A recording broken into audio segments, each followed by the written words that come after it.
Wow, ladies, but wow, Shayla, Trina, you too, top of the day, that's wow, that's wow. Okay, I got my stuff together here.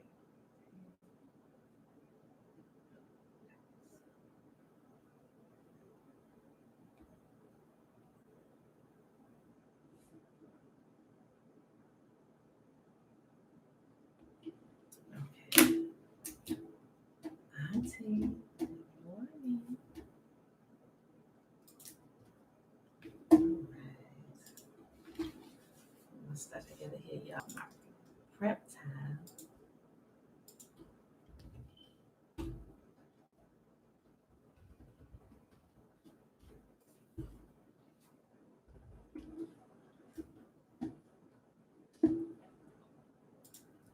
Mm-hmm.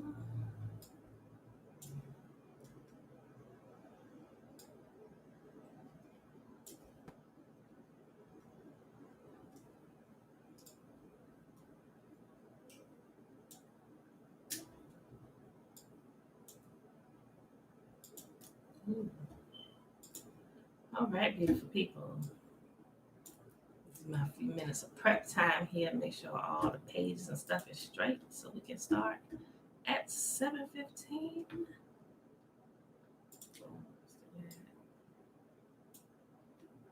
Oh, it's too far. Everybody sleep. There we go. That's bedtime. I think. Should adjust this just a little bit more. Okay, there we go. What time we at? 7:14. We got a minute. All right, beautiful people. I'm all set, ready to go here. So, 7:15. Right on the time. All right, top of the day, beautiful people. Top of the day. It is Tuesday, February the 9th, 2021. Day 73 of year 3 of reading through the books of the law and the prophets, and of the 3 years consecutive day count. Day 742. And remember, that's without the Sabbath and the Sabbath feast days added in. Why? Because we rest those days. They're counted within a year, but they're not counted within the count time of the actual reading of the days. Yes, ma'am, for the promise. Yes, right? All right, y'all. So let's get started here with the Shema. Here, listen, pay attention, y'all. Hear, therefore, O Israel, and observe to do it, that it may be well with you, and that you may increase mightily as Yahuwah, the God of our forefathers, has promised us, in the land that flows with milk and honey. Hear, O Israel, Yahuwah, our God, He is one God, and you shall love Yahuwah your God with all your heart, and with all your soul, and with all your might. And these words which I command you this day shall be in your heart, and you shall teach them diligently unto your children. And you shall talk of them when you sit in your house, and when you walk by the way, and when you lie down, and when you rise up. And you shall bind them for a sign upon your hand, and they shall be as frontlets between your eyes. And you shall write them upon the posts of your house and on your gates.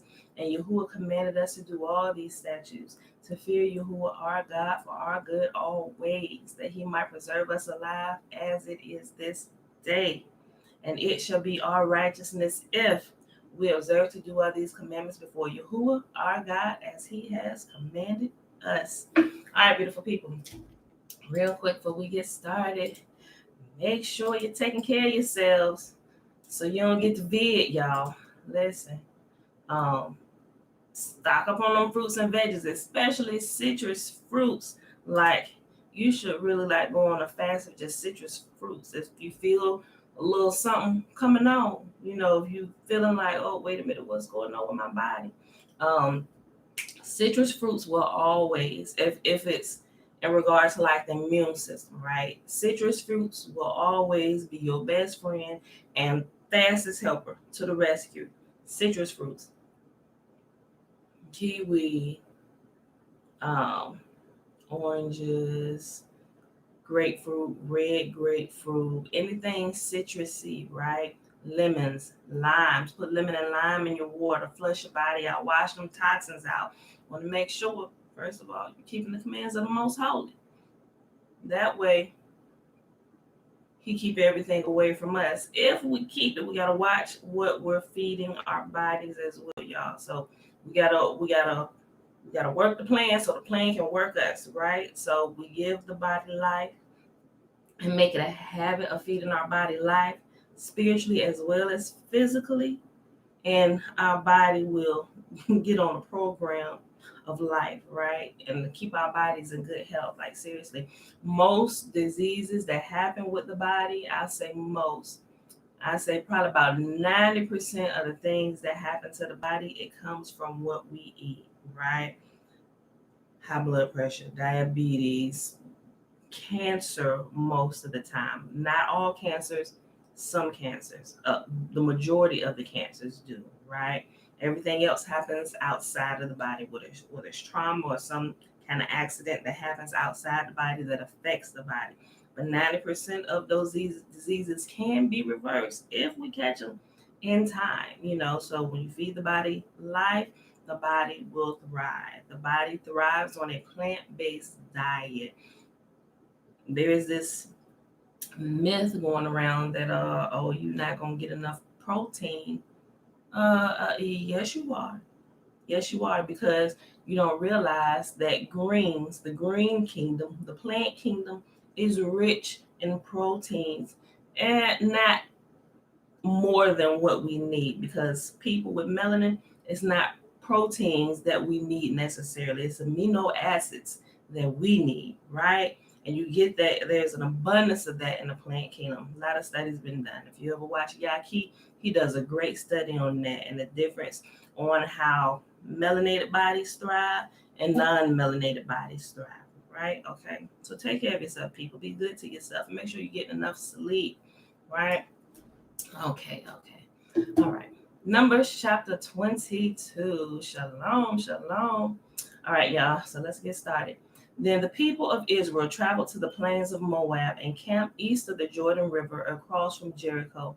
Balak, the son of Zippor, the Moabite king, had seen everything the Israelites did to the Amorites. And when the people of Moab saw how many Israelites there were, they were terrified. The king of Moab said to the elders of Midian, "This mob will devour everything in sight, like an ox devours field and the grass." Look at that. An ox, you know how big and strong an ox is? Does an ox eat meat? No, an ox eats grass and drink water. But one of the strongest animals thrives on plants, right? Think about it. So Balak, king of Moab, sent messengers to call Balaam, son of Beor, who was living in his native land of Pethor near the Euphrates River. His message said, "Look, a vast horde of people has arrived from Egypt. They cover the face of the earth and are threatening me. Please come and curse these people for me, because they are too powerful for me. Then perhaps I will be able to conquer them and drive them from the land. I know that blessings fall on any people you bless, and curses fall on people you curse." Balak's messengers, who were the elders of Moab and Midian, set out with money to pay Balaam to place a curse upon Israel. They went to Balaam and delivered Balak's message to him. "Stay here overnight," Balaam said. "In the morning, I will tell you whatever Yahuwah directs me to say." So the officials from Moab stayed there with Balaam. That night, Yahuwah came to Balaam and asked him, "Who are these men visiting you?" Like y'all didn't already know, right? That night, Yahuwah came to Balaam and asked him, "Who are these men visiting you?" Balaam said to Yahuwah, "Balak, the son of Zippor, king of Moab, has sent me this message. Look, a vast horde of people has arrived from Egypt, and they cover the face of the earth. Come and curse these people for me. Then perhaps I will be able to stand up to them and drive them from the land." But Yahuwah told Balaam, "Do not go with them. You are not to curse these people, for they have been blessed." Shalom, shalom. The next morning, Balaam got up and told Balak's officials, "Go on home. Yahuwah will not let me go with you." So the Moabite officials returned to King Balak and reported, "Balaam refused to come with us." Then Balak tried again. This time he sent a larger number of even more distinguished officials than those he had sent the first time. They went to Balaam and delivered to him this message. This is what Balak, son of Zippor, says. Please don't let anything stop you from coming to me. I will pay you very well and do whatever you tell me. Just come and curse these people for me. But Balaam responded to Balak's message. Even if Balak were to give me his palace filled with gold and silver, I would be powerless to do anything against the will of my God. But stay here one more night, and I will see if Yahuwah has anything else to say to me. That night, Yahuwah came to Balaam and told him, since these men have come for you, get up and go with them, but do what only I tell you to do. So the next morning, hold on, listen. First of all, good morrow. Listen, first of all, Yahuwah just said no yesterday, my G. He doesn't change his mind that fast, right? So what has happened? Now you are being tempted and bribed, and your heart has changed overnight, Balaam. Right? He said, but let me go check one more time to see if he got anything else to say to you. Yeah, we know at that point it's about to be a problem. Listen, because we see this happen again with King Ahaz, right? Oh, now you being bribed, or you're not believing what Yahuwah has said. The first time you're gonna go back again. Oh well, stay here one more night. Let me just check and see if you got anything else to say to you. You was in trouble already. You should have repeated that same message. You ain't need to go back to the Most Holy. Listen. That night, Yahuwah came to Balaam and told him, since these men have come for you, get up and go with them, but do only what I tell you. I'm telling you, Yahuwah, that was something rhetorical. I would have been like, but you told me. And see, if he hadn't been thinking about that, he would have never went to Yahuwah the second time, right? So listen. So the next morning, Balaam got up, saddled his donkey, and started off with the Moabite officials. But Yahuwah was angry that Balaam was going, right? See? He said, but you just told him to go. No, he told him not to go. But when they offered him money and great wealth and gifts, he decided to go back and double check to see if he had changed his mind, right? He had an evil eye towards them riches, right? That's why it's good that Yahuwah's men and women have their own wealth, and they can't be bribed by those who need them to come speak a word to them. That's how most of our people get in trouble, right? This is where a lot of people get in. Let's just put it, a lot of people get in trouble with bribery and stuff, right? Listen. So the next morning, Balaam got up, saddled his donkey, and started off with the Moabite officials. But Yahuwah was angry that Balaam was going, so he sent the angel of Yahuwah to stand in the road to block his way. As Balaam and two servants were riding along, Balaam's donkey saw the angel of Yahuwah standing in the road with a drawn sword in his hand. The donkey bolted off the road into a field, but Balaam beat it and turned it back to the road. Then the angel of Yahuwah stood at a place where the road narrowed between two vineyard walls. When the donkey saw the angel of Yahuwah, it tried to squeeze by and crushed Balaam's foot against the wall. So Balaam beat the donkey again. Then the angel of Yahuwah moved further down the road and stood in a place too narrow for the donkey to get by at all. This time, when the donkey saw the angel, it lay down under Balaam. In a fit of rage, Balaam beat the animal again with his staff. Then Yahuwah gave the donkey the ability to speak. What have I done to you that deserves your beating me 3 times? It asked Balaam. You have made me look like a fool, Balaam shouted. If I had a sword with me, I would kill you. But I am the same donkey you have ridden all your life, the donkey answered. Have I ever done anything like this before? No, Balaam admitted. Then Yahuwah opened Balaam's eyes, and he saw the angel of Yahuwah standing in the road with a drawn sword in his hand. Balaam bowed his head and fell face down on the ground before him. Why did you beat your donkey those 3 times? The angel of Yahuwah demanded. Look, I have come to block your way because you are stubbornly resisting me. 3 times the donkey saw me and shied away. Otherwise, I would certainly have killed you by now and spared the donkey. Then Balaam confessed to the angel of Yahuwah, I have sinned. I didn't realize you were standing in the road to block my way. I will return home if you are against my going. Like, if, dude, I was about to kill you like 3 times. If you should have like turned around, like you see how he's still thinking about them riches. Shoot, King Balak is one of the richest kings right now. Let me just, because you got to remember, Balaam did a lot of magic and divination as well, right? Pay attention. Hold on. Okay, I go to 34. Then Balaam confessed to the angel of Yahuwah, I have sinned. I did not realize you were standing in the road to block my way. I will return home if you are against my going. But the angel of Yahuwah told Balaam, go with these men, but say only what I tell you to say. So Balaam went on with Balak's officials. When King Balak heard that Balaam was on the way, he went out to meet him at a Moabite town on the Arnon River at the farthest border of his land.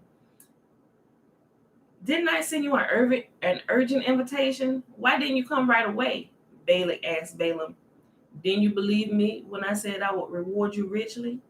Balaam replied, look, now I have come, but I have no power to say what I want. I will speak only the message that Yahuwah puts in my mouth. Then Balaam accompanied Balak to Kiriath Huzoth, where the king had sacrificed cattle and sheep. He sent portions of the meat to Balaam and the officials who were with him. The next morning, Balak took Balaam up to Bamoth Baal. From there, he could see some of the people of Israel spread out below him. Next chapter, Numbers chapter 23. Then Balaam said to King Balak, build me 7 altars here and prepare 7 young bulls and 7 rams for me to sacrifice. Balak followed his instructions, and the 2 of them sacrificed a young bull and a ram on each altar. Then Balaam said to Balak, stand here by your burnt offerings, and I will go to see if Yahuwah will respond to me. Then I will tell you whatever he reveals to me. So Balaam went along to the top of a bare hill, and Yahuwah met him there. Balaam said to him, I have prepared 7 altars and have sacrificed a young bull and a ram on each altar. Yahuwah gave Balaam a message for King Balak. Then he said, go back to Balak and give him my message. So Balaam returned and found the king standing beside his burnt offerings with all the officials of Moab. This was the message Balaam delivered. Balak summoned me to come from Aram. The king of Moab brought me from the eastern hills. Come, he said, and curse Jacob for me. Come and announce Israel's doom. But how can I curse those whom Yahuwah has not cursed? How can I condemn those whom Yahuwah has not condemned? If I see them from the cliff tops, I see them from the cliff tops. I watch them from the hills. I see a people who live by themselves, set apart from other nations. Who can count Jacob's descendants as numerous as dust? Who can count even a fourth of Israel's people? Let me die like the righteous. Let my life end like theirs. Then King Balak demanded of Balaam, what have you done to me? I brought you here to curse my enemies. Instead, you blessed them? But Balaam responded, I speak only the message that Yahuwah puts in my mouth. Then King Balak told him, come with me to another place. There you will see another part of the nation of Israel, but not all of them. Curse at least that many. So Balak took Balaam to the plateau of Zophim on Pisgah Peak. He built 7 altars there and offered a young bull and a ram on each altar. Then Balaam said to the king, stand here by your burnt offerings while I go over there to meet Yahuwah. And Yahuwah met Balaam and gave him a message. Then he said, go back to Balaam and give him my message. So Balaam returned and found the king standing by his burnt offerings with all the officials of Moab. What did Yahuwah say? Balak asked eagerly. This was the message Balaam delivered. Rise up, Balak, and listen. Hear me, son of Ziphor. Yahuwah is not a man, so he does not lie. He is not human, so he does not change his mind. I'm going to read this again. Hear me, son of Ziphor. Yahuwah is not a man, so he does not lie. He is not human, so he does not change his mind. One more time for those in the back that just didn't hear me too clearly. Rise up, Balak, and listen. Hear me, son of Ziphor. Yahuwah is not a man, so he does not lie. He is not human, so he does not change his mind. Has he ever spoken and failed to act? Has he ever promised and not carried it through? Listen, I received a command to bless. Yahuwah has blessed, and I cannot reverse it. No misfortune is in his plan for Jacob. No trouble is in store for Israel. For Yahuwah, their God, is with them. He has been proclaimed their king. Yahuwah brought them out of Egypt. For them, he is as strong as a wild ox. No curse can touch Jacob. No magic has any power against Israel. For now it would be said of Jacob, what wonders Yahuwah has done for Israel. These people rise up like a lioness, like a majestic lion rousing itself. They refuse to rest until they have feasted on prey, drinking the blood of the slaughter. Then Balak said to Balaam, fine, but if you won't curse them, at least don't bless them. But Balaam replied to Balak, didn't I tell you that I can do only what Yahuwah tells me? Then King Balak said to Balaam, come, I will take you to one more place. Like, bro, you're not getting it, right? Y'all, listen. Then King Balak said to Balaam, come, I will take you to one more place. Perhaps it will please Yahuwah to let you curse them from there. So Balak took Balaam to the top of Mount Peor, overlooking the wasteland. Balaam again told Balak, build me 7 altars and prepare 7 young bulls and 7 rams for me to sacrifice. So Balak did as Balaam ordered and offered a young bull and a ram on each altar. Last chapter for the day, y'all. Numbers chapter 24. By now, Balaam realized that Yahuwah was determined to bless Israel, so he did not resort to divination as before. Instead, he returned and looked out towards the wilderness, where he saw the people of Israel camped, tribe by tribe. Then the Spirit of Yahuwah came upon him, and this is the message he delivered. This is the message of Balaam, son of Beor, the message of the man whose eyes see clearly, the message of one who hears the words of Yahuwah, who sees a vision from the Almighty, who bows down with eyes wide open. How beautiful are your tents, O Jacob! How lovely are your homes, O Israel! They spread before me like palm groves, like gardens by the riverside. They are like tall trees planted by Yahuwah, like cedars beside the waters. Water will flow from their buckets. Their offspring have all they need. Their king will be greater than Agag. Their kingdom will be exalted. Yahuwah brought them out of Egypt. For them, he is as strong as a wild ox. He devours all the nations that oppose him, breaking their bones in pieces, shooting them with arrows. Like a lion, Israel crouches and lies down. Like a lioness, who dares to rouse her? Blessed is everyone who blesses you, O Israel, and cursed is everyone who curses you. King Balak flew into a rage against Balaam. He angrily clapped his hands and shouted, I called you to curse my enemies. Instead, you have blessed them 3 times. Now get out of here. Go back home. I promised to reward you richly, but Yahuwah has kept you from your reward. Balaam told Balak, don't you remember what I told your messengers? I said, even if Balak were to give me his palace filled with gold and silver, I would be powerless to do anything against the will of Yahuwah. I told you that I could only say what Yahuwah says. Now I am returning to my own people. But first, let me tell you what the Israelites will do to your people in the future. This is the message Balaam delivered. This is the message of Balaam, son of Beor, the message of the man whose eyes see clearly, the message of one who hears the words of Yahuwah, who has knowledge from the Most High, who sees a vision from the Almighty, who bows down with eyes wide open. I see him, but not here and now. I perceive him, but far in the distant future. A star will rise from Jacob. A scepter will emerge from Israel. It will crush the heads of Moab's people, cracking the skulls of the people of Sheth. Edom will be taken over, and Seir, its enemy, will be conquered. While Israel marches on in triumph, a ruler will rise in Jacob who will destroy the survivors of Ur. Then Balaam looked over toward the people of Amalek and delivered this message. Amalek was the greatest of nations, but its destiny is destruction. Then he looked over toward the Kenites and delivered this message. Your home is secure, your nest is set in the rocks, but the Kenites will be destroyed when Assyria takes you captive.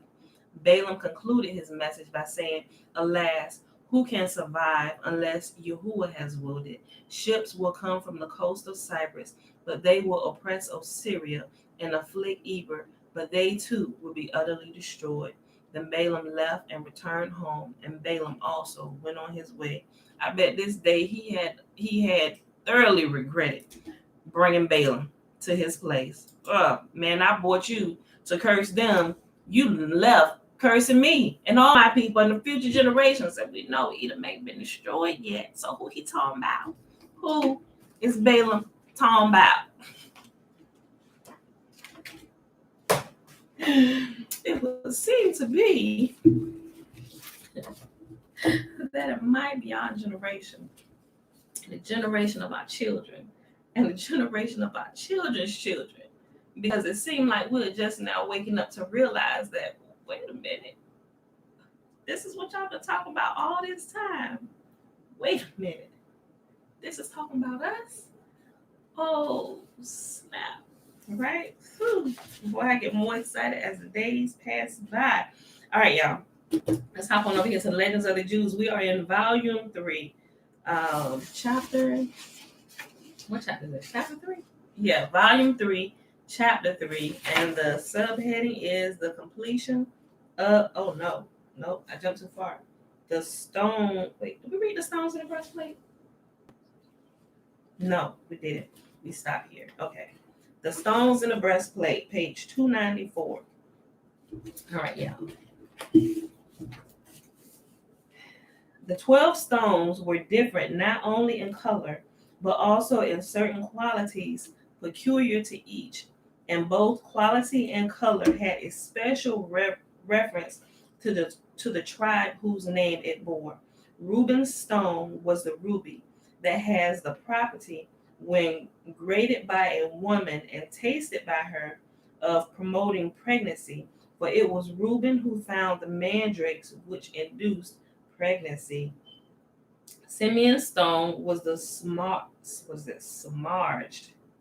It has the property of breaking as soon as an unchaste woman looks at it, a fitting stone for the tribe whose sire Simon was kindled to wrath by the unchaste actions of Shechem. It was at the same time a warning to the tribe of Simeon that committed whoredom at Shittim with the daughters of Moab to be mindful of chastity like its stone, to suffer no prostitution. Levi's stone was the carbuncle that beams like lightning, as likewise the faces of that tribe beam with piety and erudition. This stone has the virtue of making him who wears it wise. But true wisdom is the fear of Yahuwah, and it was this tribe alone that did not join in the worship of the golden calf. Judah's stone was the green emerald that has the power of making its owner victorious in battle, a fitting stone for this tribe from which springs the Hebrew dynasty of kings that routed its enemies. The color green alludes to the shame that turned Judah's countenance green when he publicly confessed his crime with Tamar. So if y'all don't realize what we're talking about the stones inside the breastplate of the priest. I wish I had something here to show you that. If I probably could, well, I could have printed something, but I like using like real props, right? Okay. Issachar's stone was the sapphire, for this tribe devoted themselves completely to the study of the Torah, and it is this very stone, the sapphire, out of which the 2 tables of the law were hewn. This stone increases strength of vision and heals many diseases. as the Torah, likewise, to which the tribe was so devoted, enlightens the eye and makes the body well. The white pearl is the stone of Zebulun, for with his merchant ships he sailed the sea and drew his sustenance from the ocean, from which the pearl too is drawn. The pearl has also the quality of bringing its owner sleep, for it is all the more to the credit of this tribe that they nevertheless spent their nights on commercial ventures to maintain their brother tribe, Issachar, that live only for the study of Torah. That's so sweet. Man, you study the Torah, we got you, bro. You just let us know what the Most Holy is saying. We'll get out here and we'll work for you. That's what it said. Listen. The white pearl is the stone of Zebulun, for with this merchant, for with his merchant ships, he sailed the sea and drew his sustenance from the ocean, from which the pearl too is drawn. The pearl has also the quality of bringing its owner sleep, and it is all the more to the credit of this tribe that they nevertheless spent their nights on the commercial ventures to maintain their brother tribe Issachar that lived only for the study of the Torah. The pearl is furthermore round like the fortune of the rich, that turns like a wheel, and in this way the wealthy tribe of Zebulun were kept in mind of the fickleness of fortune. Dan's stone was a species of topaz, in which was visible the inverted face of a man. For the Danites were sinful, turning good to evil, hence the inverted face in their stone. The turquoise was Naphtali stone, for it gives its owner speed in riding. And Naphtali was a hind let loose. And we know Naphtali, he real swift. Wonder how this relates to our birthstone. Good question, Dana. Good question. The turquoise was Naphtali's stone, for it gives its owner speed in riding, and Naphtali was a hind let loose. Gad's stone was the crystal that endows its owner with courage in battle, and hence served this warlike tribe that battled for Yahuwah as an admonition to fear none and build on Yahuwah. The chrysolite was Asher's stone, and as this stone aids digestion and makes its owner sturdy and fat, so were the agricultural products of Asher's tribe of such excellent quality that they made fat those who ate them. Joseph's stone was the onyx that has the virtue of endowing him who wears it with grace, and truly, by his grace, did Joseph find favor in the eyes of all. Jasper was Benjamin's stone, and as this stone turns color, now being red, now green, now even black, so did Benjamin's feelings vary to his brothers.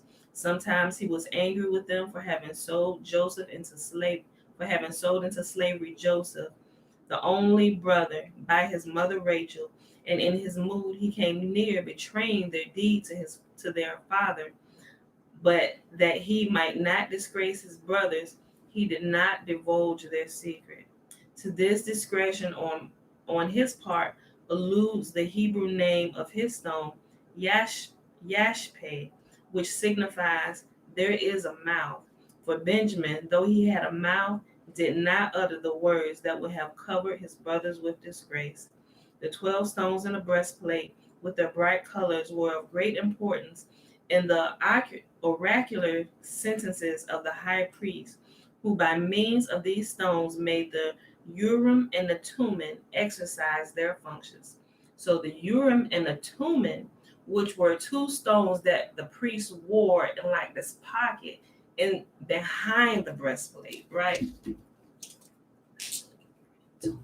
They were like two stones, and they always carried them inside the breastplate, behind the breastplate, inside this pocket. And we also know that Enoch, if you read the book of remembrance, Enoch also had a Urim and a Thummim. It was actually Enoch who created the first Urim and the Thummim, as we read about if you have the book of remembrance. It goes into great detail on how it was made and how Yahuwah teach him to use them, right?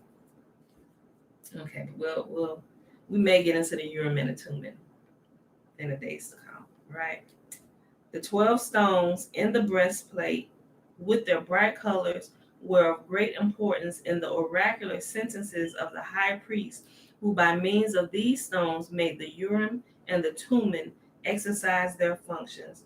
For whenever the king or the head of the Sanhedrin wished to get their directions from the Urim and the Thummim, he betook himself to the high priest. The latter, robed in his breastplate and ephod, bade him to look into his face and submit his inquiry.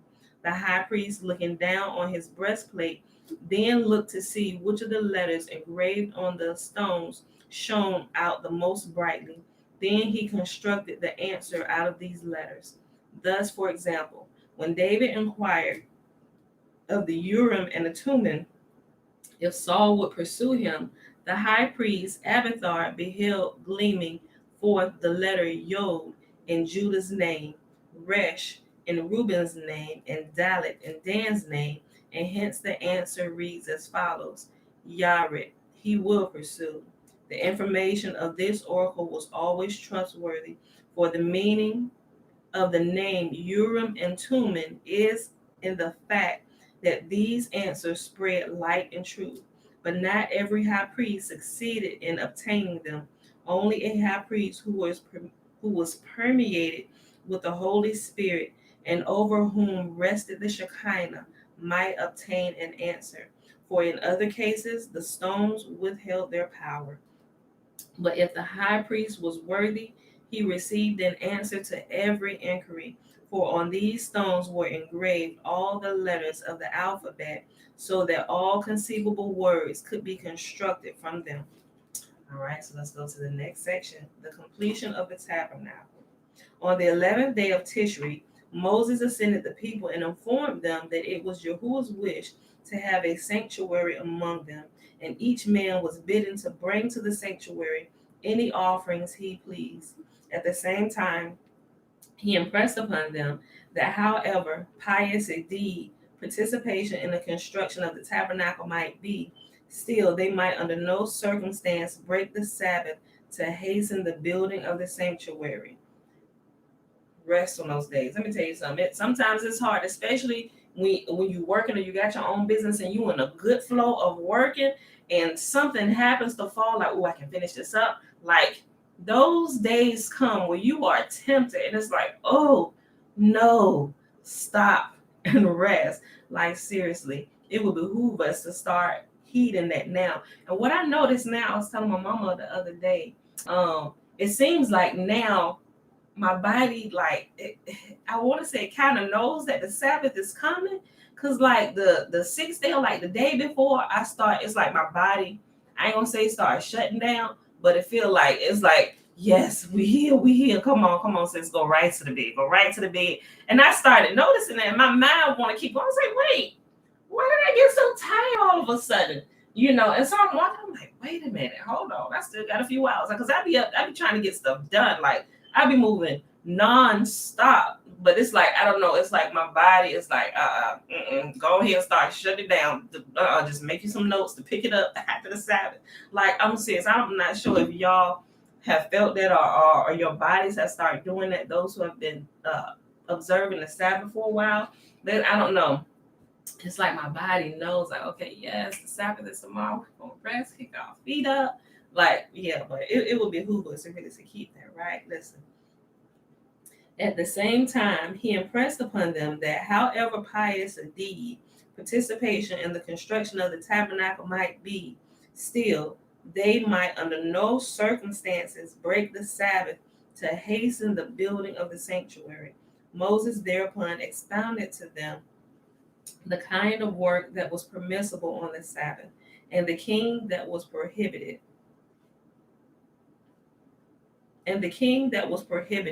For there were not less than 39 occupations, the pursuit of which on the Sabbath was punishable by death. Owing to the importance of keeping the Sabbath, Moses imparted the precepts concerning it directly to the great masses of the people that he had gathered together, and not the elders alone. In this he acted according to Yahuwah's command, who said to him, Go, Moses, call together great assemblages and announce the Sabbath laws to them. that the further generations may follow thy example, and on the Sabbath days assemble the people in the synagogues and instruct them in the Torah, that they might know what is prohibited and what is permitted, that my name may be glorified among my children. In the spirit of this command, Moses did institute that on every holy day there might be preaching in the synagogues. Okay, let's go back. Okay. In the spirit of this command, did Moses institute that on every holy day there might be preaching in the synagogues and instruction concerning the significance of the special holy day. He summoned the people to these teachings with the words, if you will follow my example, Yahuwah will count it for you as if you had acknowledged Yahuwah as your king throughout the world. The stress laid on the observance of the Sabbath laws was quite necessary, for the people were so eager to deliver up their contributions that on the Sabbath, Moses had to have an announcement proclaimed that they were to take nothing out of their houses, as the carrying of things on the Sabbath is prohibited. For Israel is a peculiar people that answered the summons to fetch gold for the golden calf, and with no less zeal answered the summons of Moses to give the contributions for the tabernacle.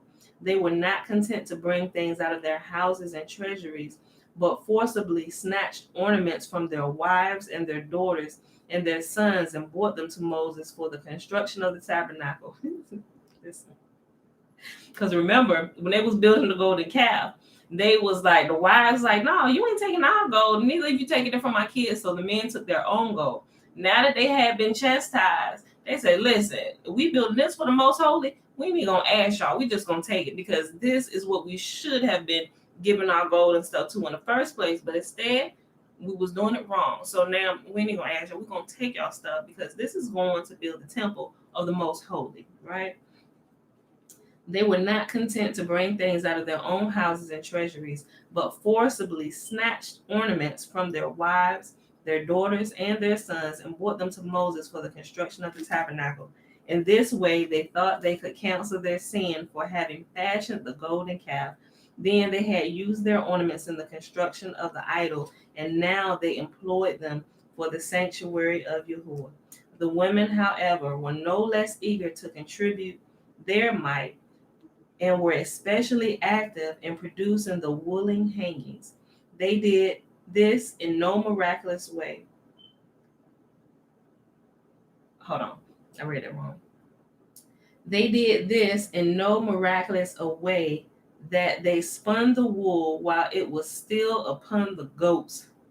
Moses did not at first want to accept contributions from the women, but these brought their cloaks and their mirrors, saying, why dost thou reject our gifts? If thou dost so because thou wantest the sanctuary, if thou doest so because thou wantest in the sanctuary nothing that women use to enhance their charms, behold, here are our cloaks that we may use to conceal ourselves from the eyes of men. But if thou art afraid to accept from us anything that might not be our property, but our husbands, behold, here are our mirrors that belong to us alone, and not to our husbands. When Moses beheld the mirrors, he waxed very angry and bade the women to be driven from him, exclaiming, what right in the sanctuary have these mirrors that exist only to arouse sensual desires? Ooh. Listen, it made me think about some. And I forgot the name of it. Y'all ever seen and I can't even think of the names of all the factions. But have y'all ever seen the movie or read the book Divergent, and it has the different factions up there? There was like the Divergent. Then you had I can't even think of the names. But anyway, there was the one that wore like drab colors and stuff, right? They wore like the grays and like the colors. They didn't put on makeup. They didn't even look in mirrors, right? But at the beginning, we saw that one of the girls who we would know to become as the lead character, the lead Divergent character, her mom on her, I think, whatever birthday it was, maybe her 18th birthday, but she said, I'm going to give you one opportunity to look at yourself in the mirror, and you're only going to get a few seconds. So look real good. We'll close it up, right? Because they didn't want to be guilty of like being conceited, and they wanted to do all their works out of like pure hearts and help other people, devote themselves to the service of other people. So that's why they just wore like they look like pilgrims all the time, right? But it was with the thought that we're gonna put our flesh to death, and we're gonna serve humankind, so much so that we're not even gonna look upon our beauty. I mean, they kept themselves clean and combed their hair and pulled it back, but they didn't put on makeup or anything like that, right? It reminded me when he said this about the mirrors. It reminded me of that, right? So you got to think about it. Mirrors sometimes can get us in trouble, right? I ain't saying don't look in the mirror, because you need to check yourself when you're going out the house and make sure you're straight, but the mirror can also be a good help if you got on something just a little bit too tight.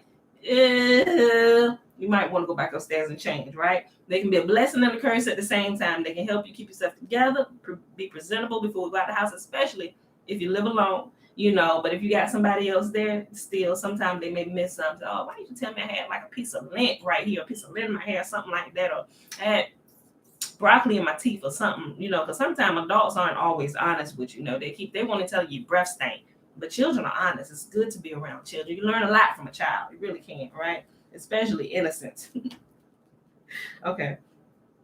When Moses beheld the mirrors, he waxed very angry and bade the women to be driven from him, exclaiming, "What right in the sanctuary have these mirrors that exist only to arouse sensual desires?"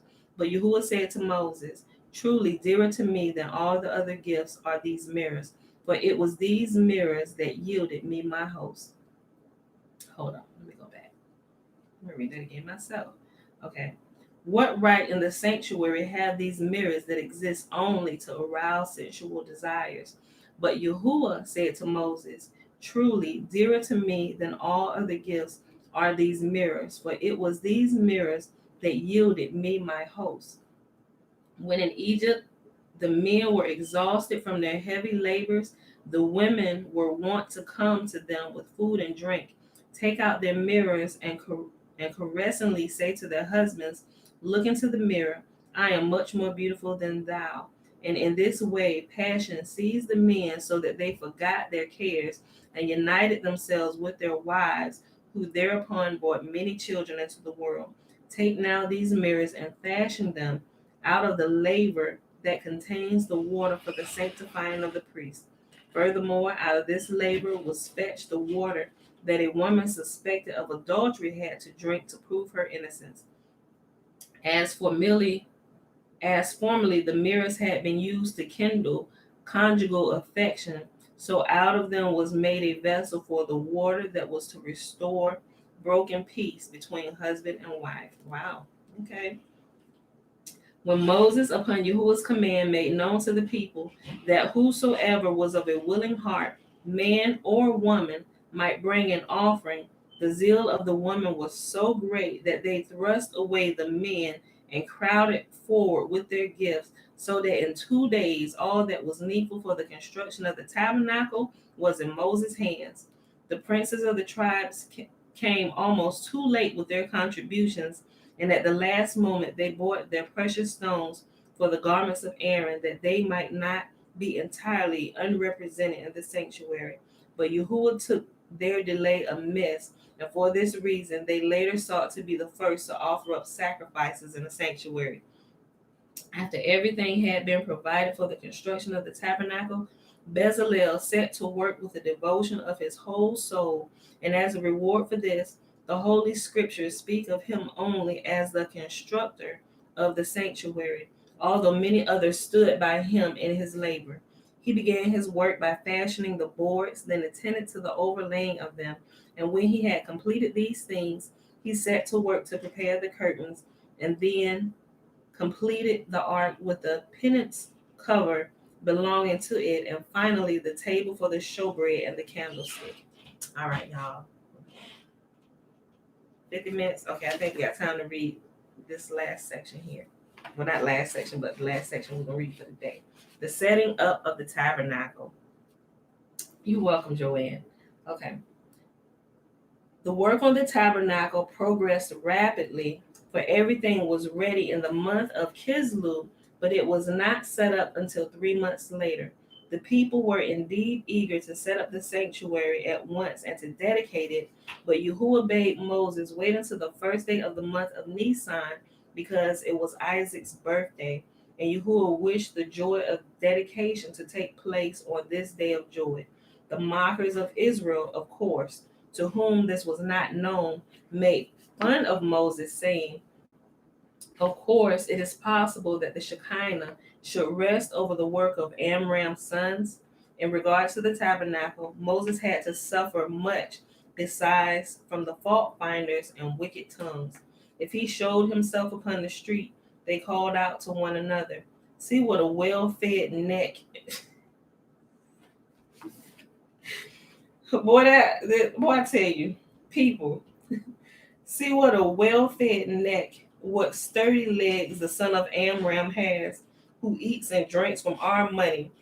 The other would say, dost thou believe that one who has construction of the tabernacle in his hands will remain a poor man? Boy, I tell you, Regents always got something to say, don't they? Moses said nothing, but resolved, as soon as the tabernacle should have been completed, to lay an exact account before the people, which he did. Okay, some of y'all might be right. Regents, what is regents? That's the bow word said backwards. Just in case you didn't know. Moses said nothing, but resolved, as soon as the tabernacle should have been completed, to lay an exact account before the people, which he did. But it came to giving his account, but when it came to giving his account, he forgot one item of 775 shekels, which he had expended for hooks upon which to hang the curtains of the tabernacle. Then, as he suddenly raised his eyes, he saw the Shekinah resting on the hooks, and was reminded of his omission of this expenditure. Thereafter, all Israel became convinced that Moses was a faithful and reliable administrator. As the people had bought much more material than was necessary for the tabernacle, Moses erected a second tabernacle outside the camp on the spot where Yahuwah had been accustomed to reveal himself to him. And this tabernacle of revelation was in all details like the original sanctuary in the camp.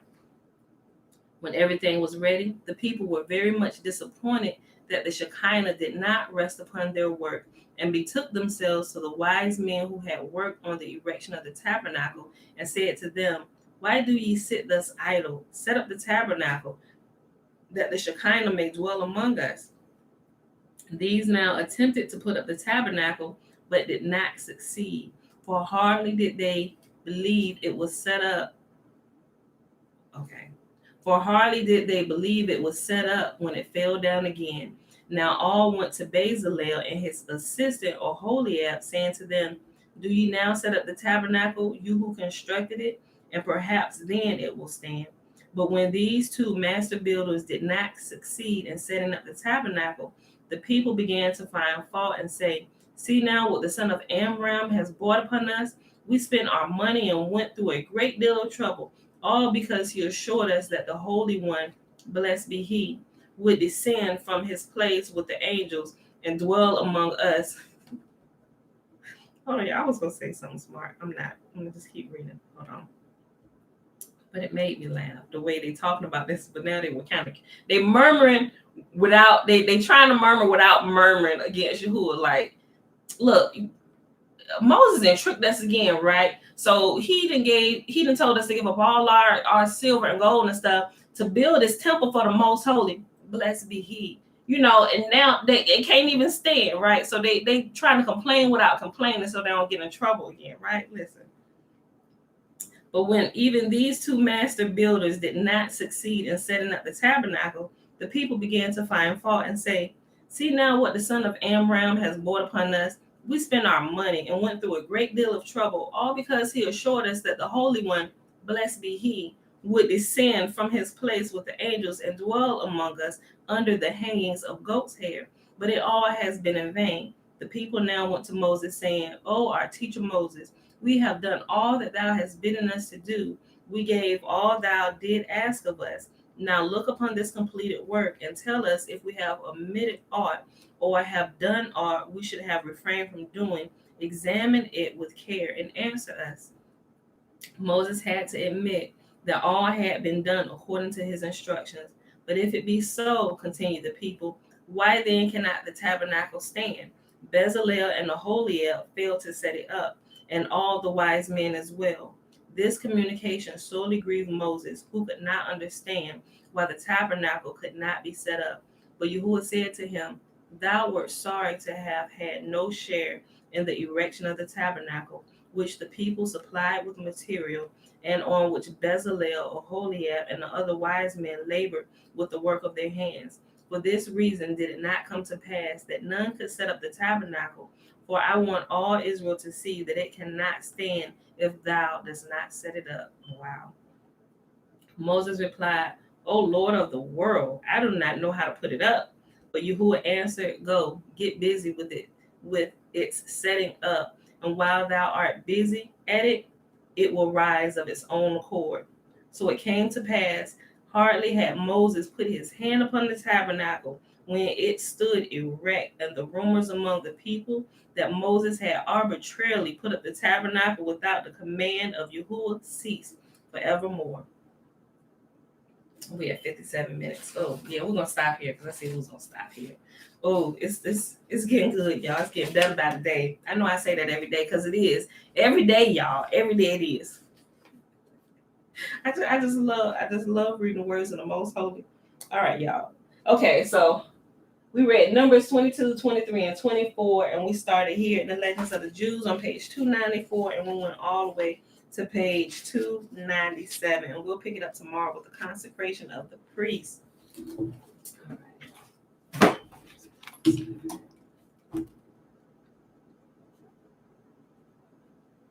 All right, y'all. So I hope y'all enjoyed the reading today and a quick recap of today. It is February the 9th, 2021, day 73 of year 3 of reading through the books of the law and the prophets, and of the 3-year consecutive day count, day 742. Remember, that is without the Sabbath days and the Sabbath feast days added into the count. Why? You're right, because we rest on those days as Yahuwah has commanded us to rest on those days. All right, y'all. So let's go ahead and go over here to the blessing. And the blessing is found where? Anybody remember? Everybody should know. Everybody should know by now. Yep. Numbers chapter 6, verses 22 through 27. Remember, what's the first 21 verses? Yep. The Nazarite vow. A man or woman can take the Nazarite vow.